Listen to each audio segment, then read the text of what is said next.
Magandang hapon po. Ito na po yung ah, kawayan na walang butas, ginagawa ko ng cross.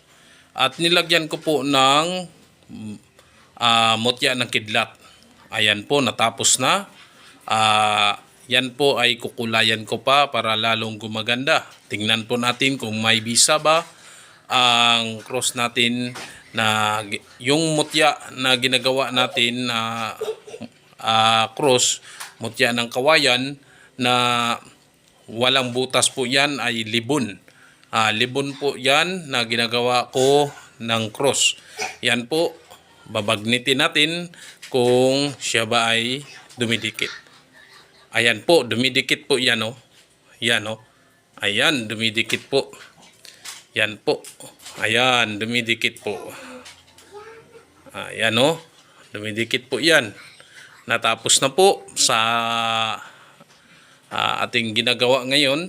Natapos na. Salamat sa Diyos Ama, Diyos Anak, Diyos Espiritu Santo. Ayan po. Yan. Gumagalaw po yan. Nakadikit po yan. Hindi natin pagalawin. Yan po. Kusa po siyang dumidikit. Ayan. Dumidikit na.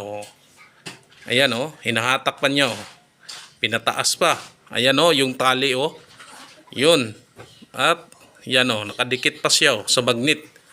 Yan po o. Biraha. Ayan o. Yan po ay hindi puthaw po yan. Yung ito hindi puthaw po yan. Stainless po yan na hindi yan mamamagnet yung stainless. Ipakita ko yung stainless sa inyo. Hindi yan mamamagnet. Yan po. Yan. Ulitin natin. Ayan, bago natin kasa. Susubukan natin to. Ito po ay kontrakulam, barang, palipad hangin, usog, balis. Itong cross na ito na nilagyan ko ng mutya ng kidlat. Dinodorog ko yung mutya ng kidlat at nilagay ko sa cross na nalibon na kawayan. Yan po, napakaganda. Marami pong salamat. Ulitin natin. Ito po yung magnet. Babagnitin natin. Ayan o. Ayan, na-magnet po siya o. Ayan. Ayan o. Na-magnet po siya. Ayan o. Ayan o. Na-magnet po siya.